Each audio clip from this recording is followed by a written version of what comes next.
Jesus said, "Very truly I tell you, anyone who does not enter the sheepfold by the gate, but climbs in by another way, is a thief and a bandit. The one who enters by the gate is the shepherd of the sheep. The gatekeeper opens the gate for him, and the sheep hear his voice. He calls his own sheep by name and leads them out. When he has brought out all his own, he goes ahead of them, and the sheep follow him because they know his voice. They will not follow a stranger, but they will run from him because they do not know the voice of strangers." Jesus used this figure of speech with them, but they did not understand what he was saying to them. So again, Jesus said to them, "Very truly I tell you, I am the gate for the sheep. All who came before me are thieves and bandits, but the sheep did not listen to them. I am the gate. Whoever enters by me will be saved, and will come in and go out and find pasture. The thief comes only to steal and kill and destroy. I came that they may have life and have it abundantly." Here ends the reading.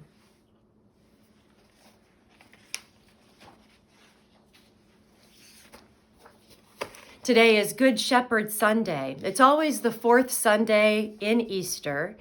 And on this Sunday, we always hear Psalm 23. We read it together and ponder this beautiful God metaphor, this figure of speech about God from John's Gospel. Ancient images from early Christian worship sites depict Jesus as a shepherd with a lamb across his shoulders. It's the oldest image we have of Jesus in a worship space. It was, and still is, a comforting image. This year, 2020, as I read the text, I know we are still God's sheep, and I know that Jesus continues to be our good shepherd, and yet it feels like God's sheep are somehow now living on Mars.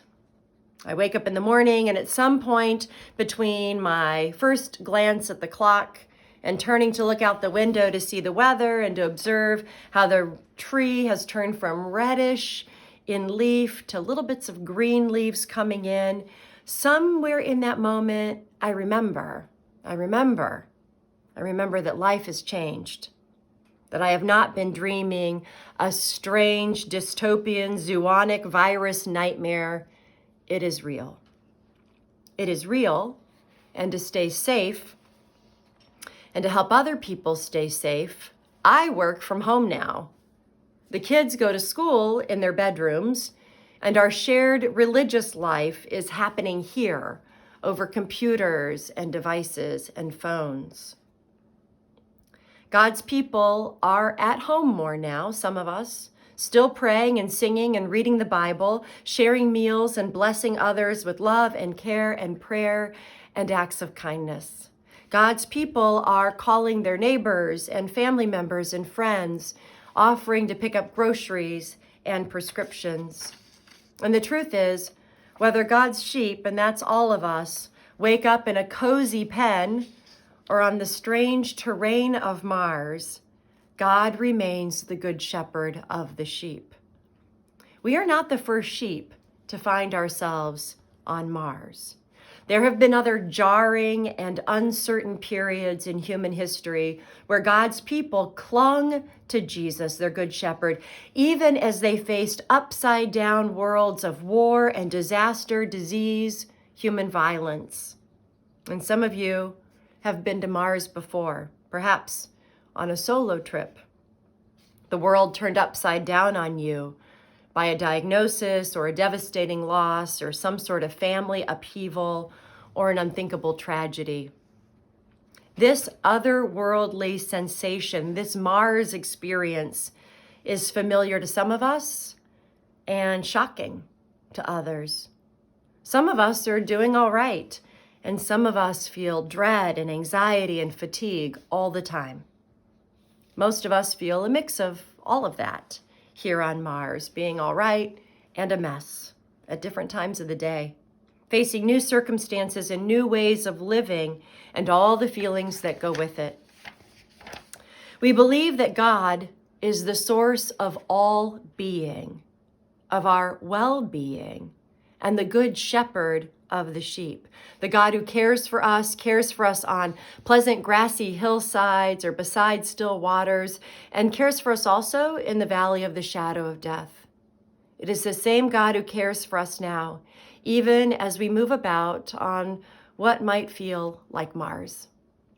God is God of the whole universe, and there is no place, no reality, no virus that can separate us from God and God's love. God remains God. The Good Shepherd remains the Good Shepherd, whether we find ourselves beside still waters or on Mars. One of the ways God's people find salvation in the midst of tragedy and loss and confusion is by being good shepherds to one another. We notice God's presence for our increased well-being and even survival. We know that we are not alone. When life goes sideways, we turn to God. Some of us might hide from God when life goes sideways because we think that God doesn't love us anymore, that we did something wrong to deserve it. And that isolation only increases the danger for the sheep. So instead, we turn to God. We welcome God's guidance through this new terrain, and we turn to one another and help shepherd the other sheep around us. We stay in relationship with the shepherd, and we stay in relationship with the other sheep. We are all in this together. And even better, we are all in this together with Jesus. In our text from Acts this morning, we discover how the early Christian movement grew and expanded rapidly. This group of early Jesus followers devoted themselves to the teachings of Jesus that had been taught to them by the apostles. They devoted themselves to fellowship, to breaking of bread, and to the prayers. And these early Christians, sheep of the Good Shepherd like us, really took good care of each other. All who believed were together and had all things in common. They pooled their resources to make certain that people had what they needed to survive. And this was a wild break from the cultural expectations to hoard your resources for yourself or for those in your immediate household. We are living now, today, in a moment where we are called to notice that our well-being is inextricably linked with one another's well-being, that our daily actions have life or death consequences for another person, and that our ability to devote ourselves to the common good will have lasting effects for our world. I want to say thank you to you. I want to say thank you to each one of you. As your rector, as a member of your extended community, as a fellow sheep of our Good Shepherd. Thank you. Thank you for sheltering in place, for subduing your individual desires in order to seek the common good, for humbly following the guidance of scientists and leaders who urge us to live in ways that keep one another safe, that keep our hospitals operating effectively, that protect the vulnerable. Life on Mars is not entirely without its charms, I've learned. Have you noticed people waving and smiling a little bit more when you do see people? As I pull weeds in the front yard or as I take a walk down my road, people going by are waving and saying hello, being more friendly than I remember them being before this sheltering in place situation. This is a time to be more friendly, more friend-like, especially to be more friendly with God. To say yes to the Good Shepherd's continuous offer of guidance and care, to say yes to an ongoing relationship with this source of all being, the source of our well-being, to say hello to God, our closest neighbor, our companion and friend.